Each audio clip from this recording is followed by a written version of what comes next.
Good evening, everyone. We're going to call the meeting to order, and we're going to start with the land acknowledgement statement. We acknowledge that the ground on which we live is the traditional territory of Caldwell First Nation, of the Three Fires Confederacy, and the original people of Point Pelee and Pelee Island, and its surrounding lands and waters, and that of the Huron-Wendat and Wyandot peoples. We recognize and respect the First Nations who are stewards of the land and waters of Turtle Island, and who have embraced this stewardship since time immemorial. We would also like to acknowledge the contributions of other nearby First Nation communities and all original people across Turtle Island. We will now have a moment of silent reflection, followed by the playing of our national anthem.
Members of Council, if I can get an adoption of the agenda dated October 10th, 2023.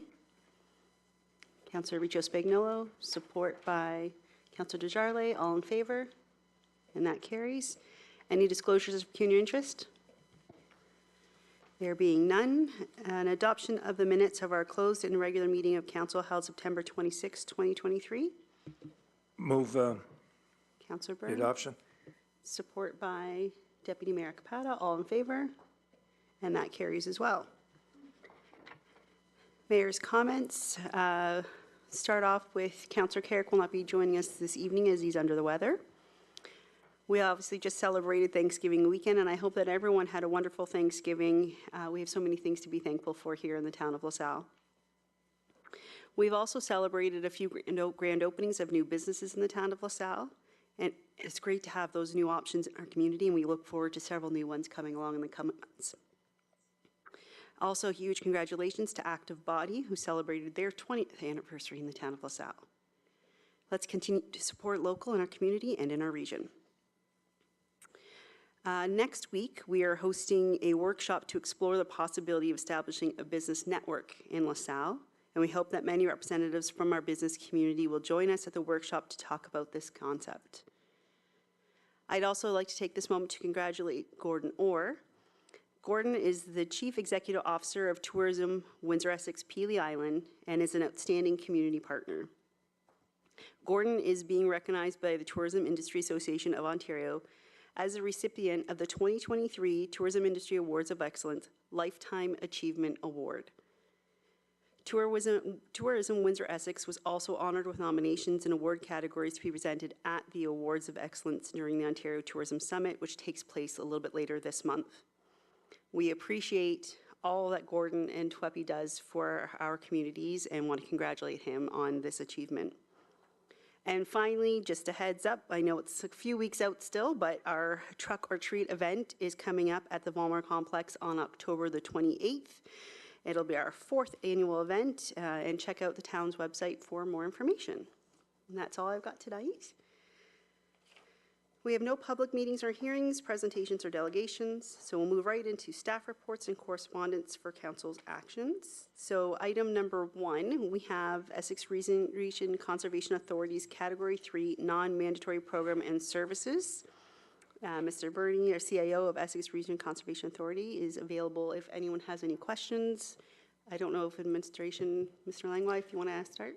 Sure, yeah, I'll just quickly touch on the report, and then we have Mr. Burney and Mrs. Shelley McMullen, the CFO with Essex Region Conservation Authority, with us as well. So just quickly on the report, this report has to deal with the non-mandatory programs and services provided by Essex Region Conservation Authority.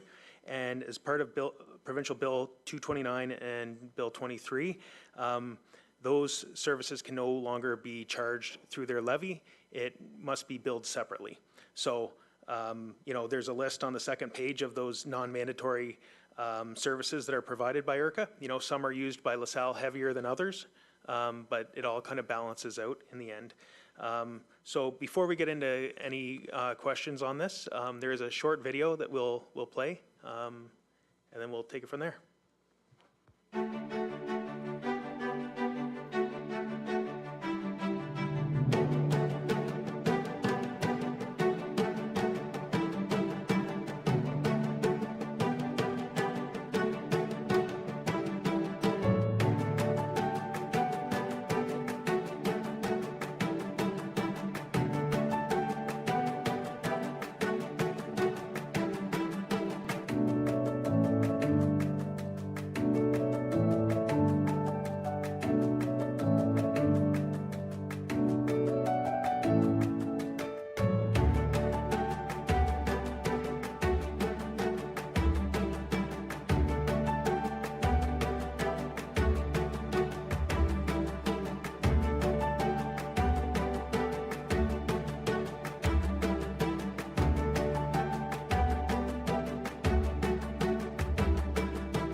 Thanks. So just to touch on this a little bit further before we get into any questions, rate currently of the levy, LaSalle's share is 9.04%. That would also continue with these non-mandatory programs and services. We just receive a separate charge for that, which would be, I think the total cost of them is $873,112 in 2023 dollars. So 9.04% of that would be $78,919. The annual levy would be reduced by that exact amount. So the net impact would be zero to our budget. So with that being said, If there's any specific questions, Mr. Bernie and Mrs. McMullen would probably be better suited to answer the fine detailed questions, but if I can answer any, I'm available. Thank you very much. I don't know if you wanted to add anything to that, or want me to go right to questions? If I could, and Sure. my vice chair has already given me instructions, but it came. Okay, I'll have you come up and use the mic so that people on YouTube can hear what's going on. Thank you, Your Worship, and council and staff, and thanks for the opportunity to come and speak with you. We've appreciated the time that we've spent with administration, with Dale and Pete and others, and have met and talked over our programming. This is our fourth budget cycle where we've parsed out and had to separate and identify mandatory and non-mandatory. However, 2024 is the first year where we've had to actually identify mandatory as being levy, non-mandatory as being outside of the levy, but subject to a contribution agreement. Again, we've approached all of the other municipalities, and all municipalities to date are rousingly supporting what is being put forward. Again, I have to acknowledge our Vice Chair, Sue Desjarlais, and Mike Akpata, most capably and ably representing the municipality on our board. But the interesting thing, looking around, I see former board members, you know, pretty well right around the dais, so it's quite nice coming here in front of you. So again, happy to answer any questions that council may have, and hopefully we're in a position just to get going on this and keep it rolling.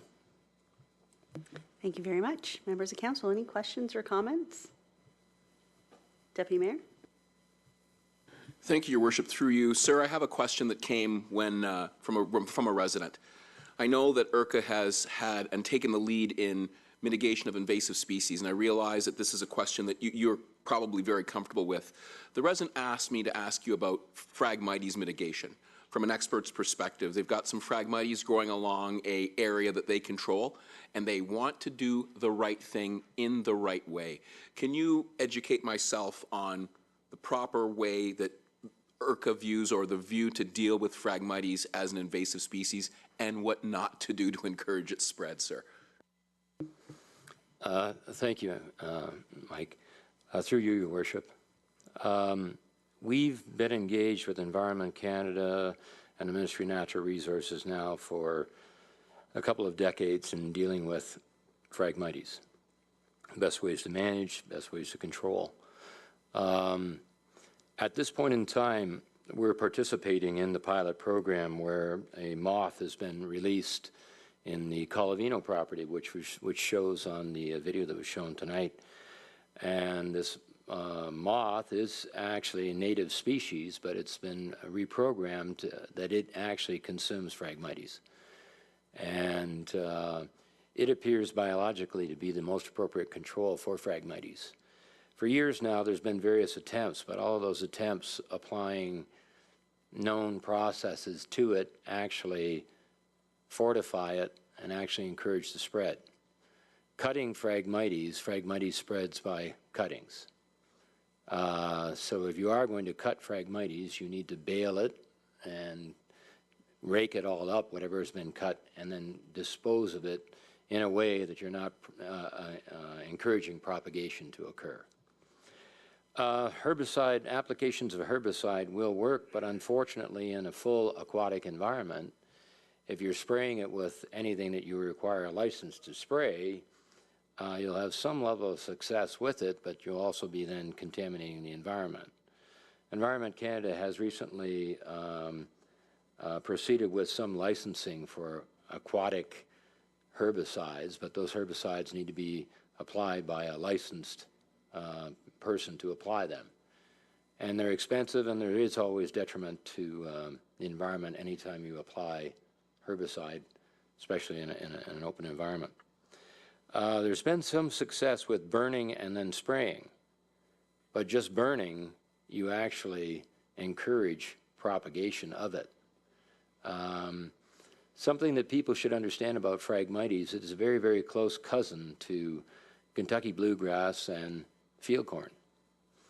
So what you're doing to it in the environment could have a detrimental effect to people's lawns and to the agricultural community. So you have to be very careful with what you're doing and what you're applying.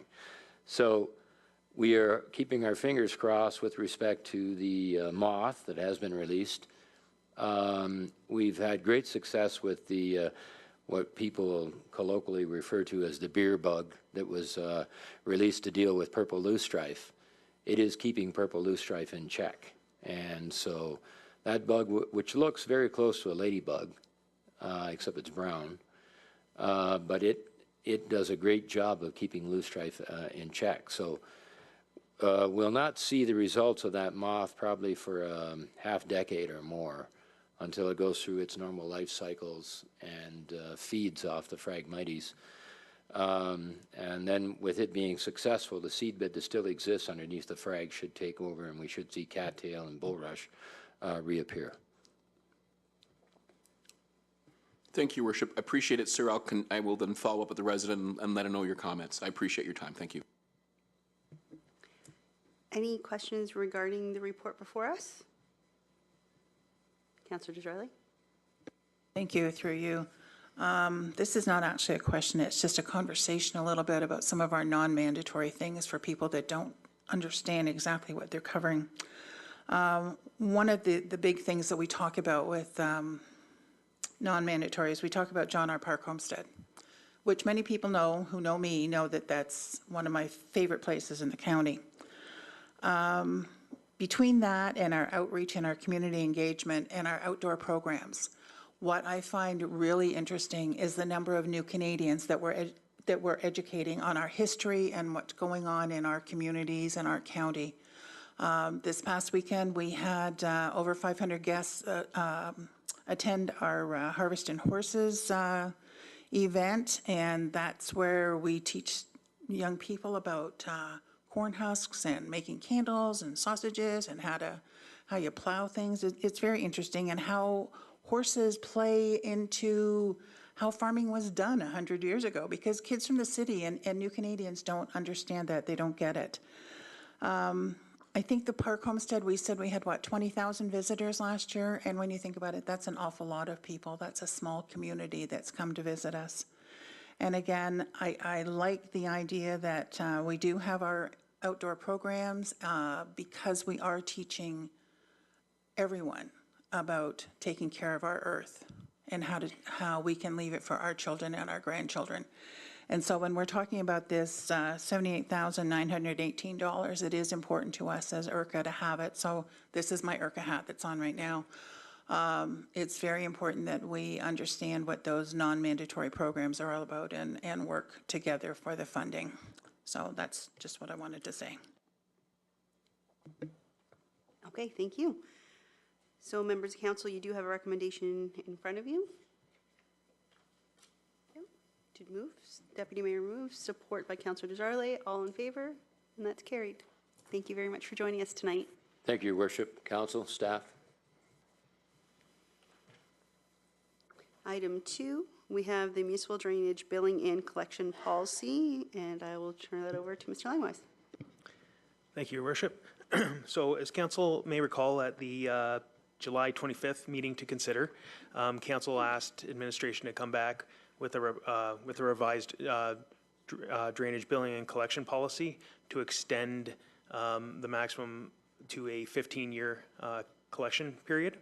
And we've come back with the updated policy, and basically the only changes are if it's above $15,000 allocation to one property owner, they may request a 15-year financing option. If it's over $10,000, they can request a 10-year financing option. So I'm available for any questions.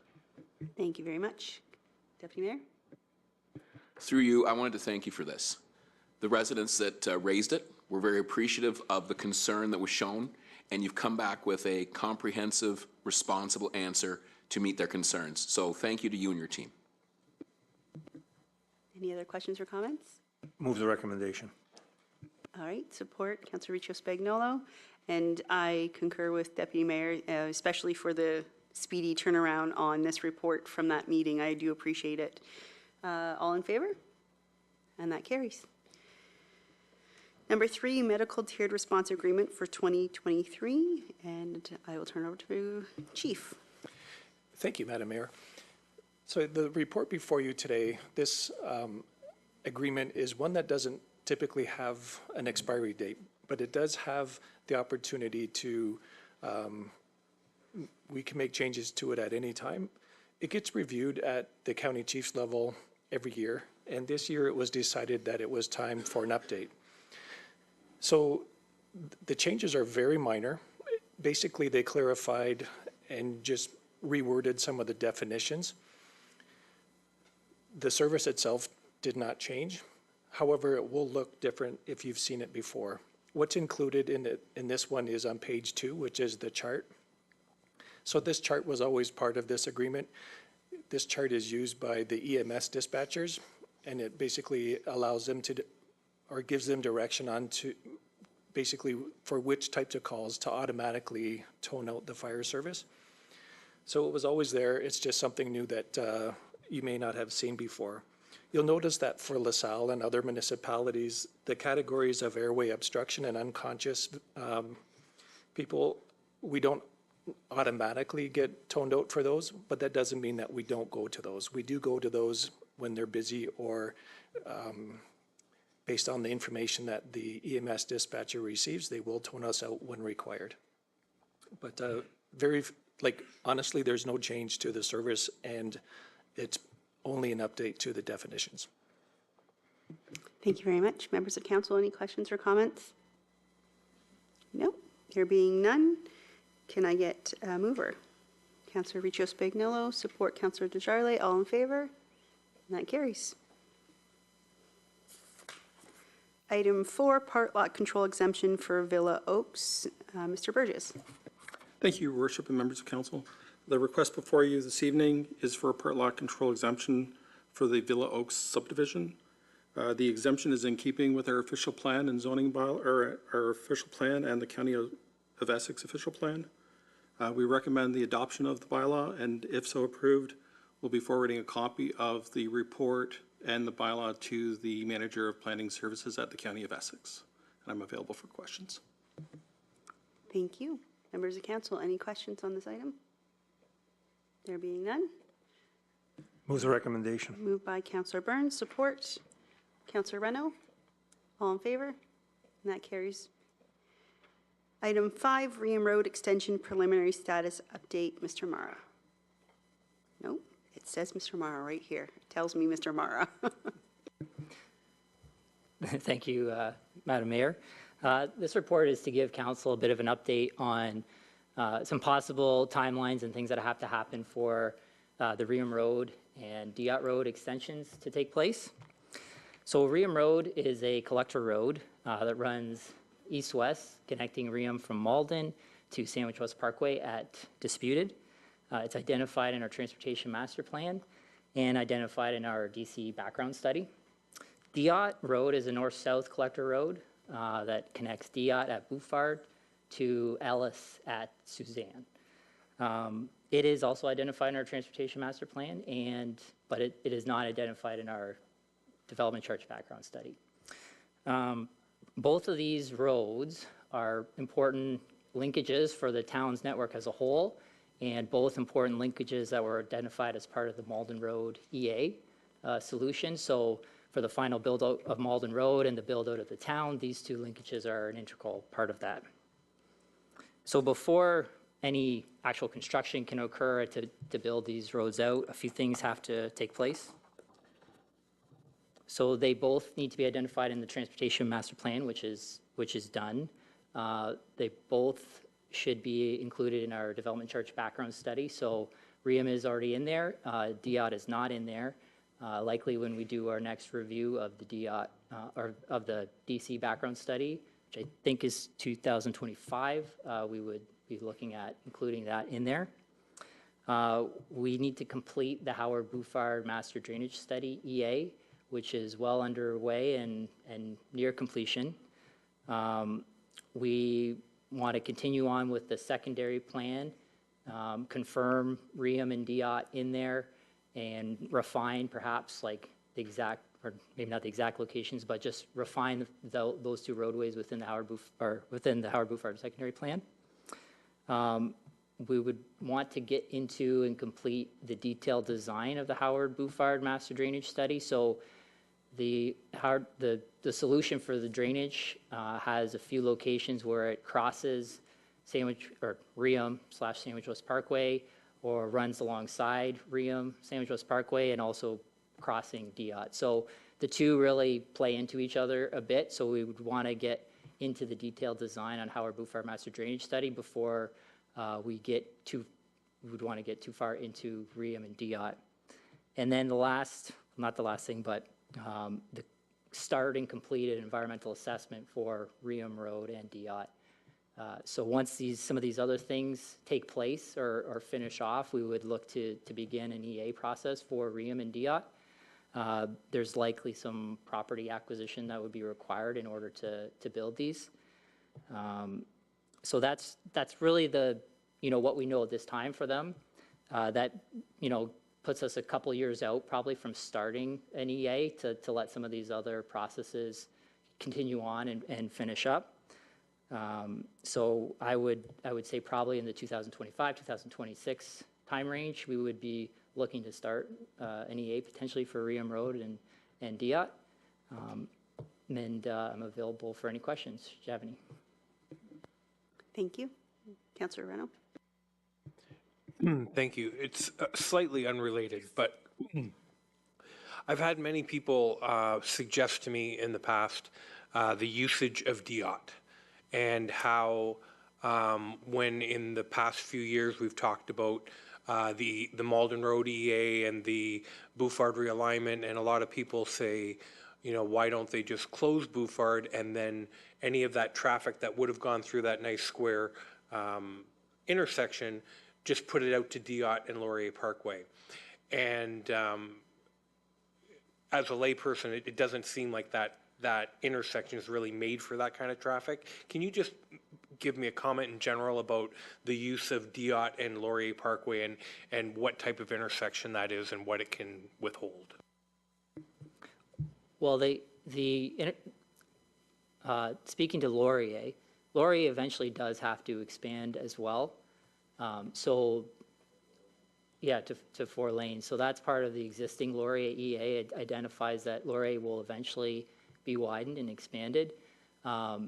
It's difficult to comment on how traffic would maybe act, in the scenario you have. But when Stantec was looking at Malden at the EA and looking at the traffic movements, having the Bouffard connection is still an important one, in addition to like the Riem and Diot build-outs. So those are important build-outs to have Malden function the way it needs to function. So it's hard to say how traffic would be on at Laurier and Diot if you hypothetically cut it off there, but I don't think it would be great. Just to further build on Mr. Osborne's response, Diot is anticipated to be extended northerly to Ellis. So that will outlet right here on Normandy. So if we were to close off Bouffard, you are taking approximately 21 to 45,000 people and not allowing them to get to Malden Road and use Diot. So those are where those vehicles will go to run this north-south movement. And so certainly it is integral to Malden Road. It does provide support to Malden Road because it does parallel Malden Road, but there also needs to be the interconnection between Malden Road and Diot to allow traffic to move through and continue to move through the entire area and in the town for that fact. Okay, thank you. Councillor Burns. Just to follow up on that, when we had Highway 18, International, Gary, all those streets went back 2 miles till we got Michigan in.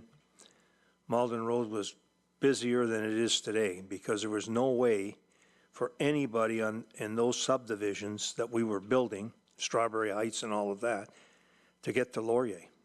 And this will do the same thing here. somebody shopping at Zares and lives in a new Howard Bouffard area, they'll have an access to go to their homes.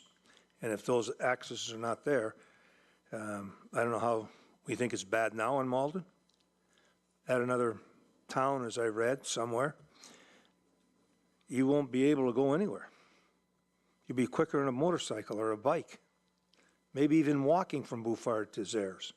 So that's a critical north-south road, and I don't believe there's any other ones from there to Howard Avenue that can go through.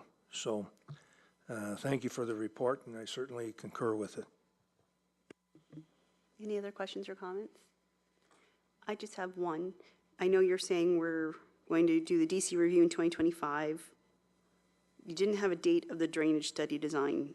I'm assuming that's probably 2025 as well? I believe it's we'll be coming forward at this budget session to begin that. So would it be a true statement to say that the EA for REAM would line up with the development of that REAM-Malden Road intersection, or is that going to be after that's all done before we? Yeah, it would be after, like Malden Road Phase 1 construction will happen well in advance of the REAM extension. So there'll be a period in time between the two. But it will be built, the intersection will be built with the intention to extend. And there's no way to move up that extension of the REAM? I know the DOT has a couple more steps, it sounds like, than the REAM. I just wondered if there's a way for us to move forward with REAM sooner than later, because we know of several projects in the town where we're going to have pressure, and if any other routes are available, obviously that would be nice.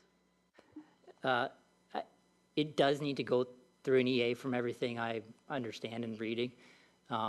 We will need property, likely. We do have a right-of-way that goes through there, but it's only 66 feet, and it does jog at different locations. So we will need property in order to build a proper collector road with, in addition to having, in some places, a large drain beside it. So part of the Howard Bouffard solution has an east-west drain running parallel to REAM Road.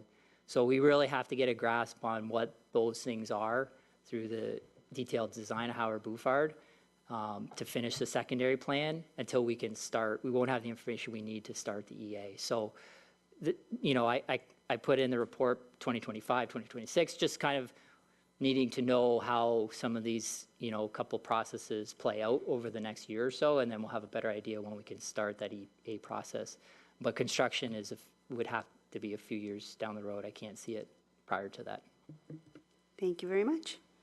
No other questions? There is a recommendation to receive the report. So moved. Councillor Richo Spagnuolo moved, support by Councillor Burns. All in favor? That carries. Fire Station 2 tender results and contract award. Mr. Capucci, unless, oh, there he is. I'm like, oh, he's not over there. Switch sides. The cool side. No. Mayor, members of council, the report in front of you today is for the contract award of the new fire hall along Front Road to Golf Development. The screen will have a site plan control. Yep, there it is. So that's the overall footprint of the new fire hall. It's a 2-bay fire hall right off front in Old Front Road near Gary. And then the next screenshot there. Yeah, and that's what the front will look like. So it's pretty slick, looks pretty good. So the budget for this fire hall project was $9 million, and we went out for bid, closed at a couple weeks back. And we had 8 bidders, and we got a low tender price of just under $8.5 million. So we're under budget, which is great. So we had a competitive bid and had some good competition out there. So we're recommending that the fire hall be awarded to Golf Developments and that we're able to start as soon as we can. And I'll answer any questions. Okay. Members of council, any questions? Councillor Burns? I see between the high and the low, there's roughly $1.7 million in difference. Are we getting the same building? And it meets all our specs? Yeah, so Please, thank you. Yeah, through you, Madam Mayor. They're all bidding on the same thing, equal across the board. And during the process, we have a lot of questions being asked by all the builders. So they're all bidding on the same thing. It's a build based off specs, so all the specs are clearly laid out. So it's the same across the board. Yep. Thank you for the answer. Any other questions or comments? There being none, the recommendation is to approve the award of contract to Golf Developments for the bid price of $8.44 million plus HST, and that this amount be funded from the Fire Station 2 project, which was part of the approved 2023 capital budget. Moved by Councillor Reno, support by Deputy Mayor Capata. All in favor? And that carries. Our consent agenda, we have 3 items, which is the site plan agreements, the Town of Grimsby resolution, and our summary reports to council. Any items anyone speak directly to? If not, we can move them all together. Anyone? Move. Councillor Desjardins, support. Councillor Reno. Just Yep. Your mic's off. That's okay. It was on. I see here in the report for, I hope it's a summary report, that your is here, but the traffic issue on Sprucewood isn't. I think it's coming on the 24th. Could that be just amended to show that as it goes out as being published for Sprucewood and Matchett? Yes, on here it says report to council was supposed to come October 10th. If we can just update that. Okay. Thank you. Okay, thank you. So we had a mover and a yes. All in favor? And that's carried as well. Okay, committee matters. So we have bylaw committee matters, fire committee matters, accessibility advisory committee matters, Essex County Council highlights. So 4 items. If I have a mover to receive all 4. So moved. Okay, and support Councillor Riccio Spagnolo. All in favor? And that carries. Any questions and statements by council members? No? Okay, so item L is notices of motion. At last council meeting, we had Deputy Mayor Acapata give a motion for consideration at this meeting, and I'm going to now turn the floor over to you.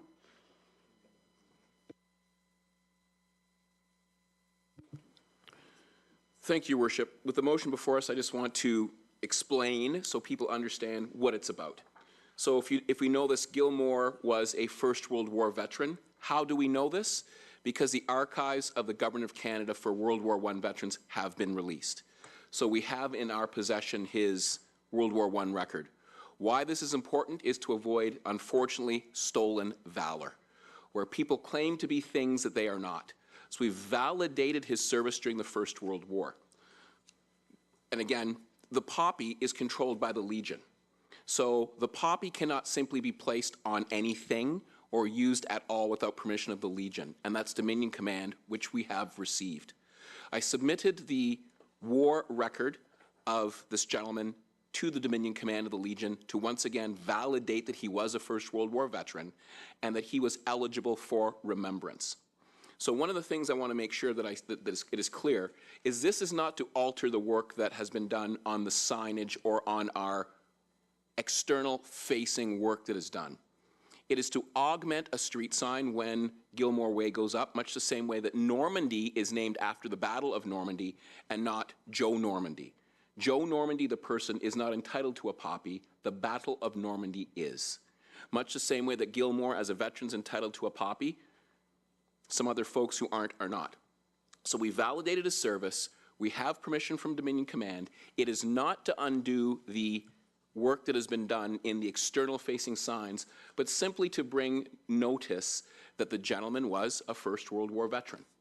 It is also not to open every single street up to revision, because as we start to look at Second World War and Korean veterans, those records have not been released by the Government of Canada.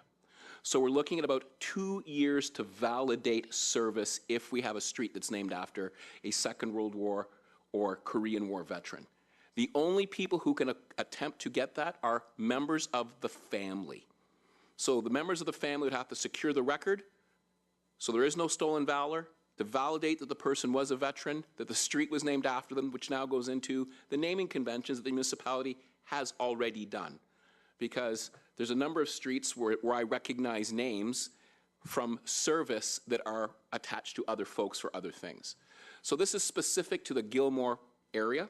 It's specific to the street sign. And again, permission has been granted by Dominion Command. I've spoken with the CAO to make sure that my intent is not to undo any of the signage or any of the approved signs that are done, but simply to recognize this gentleman for his service to Canada. And again, it's a one, dare I be so bold to say it's a one-off, because as a First World War veteran, all of the documents are readily accessible at our hands to confirm service. If there's any questions or concerns, I'm here, Your Worship, if that's appropriate. Okay, before I open up to questions and discussions, if I can get a seconder on the motion? Support Councillor Desjardins. Any questions or comments on the motion that's been put forward? None? Just call the question. All right, all in favor? And that carries.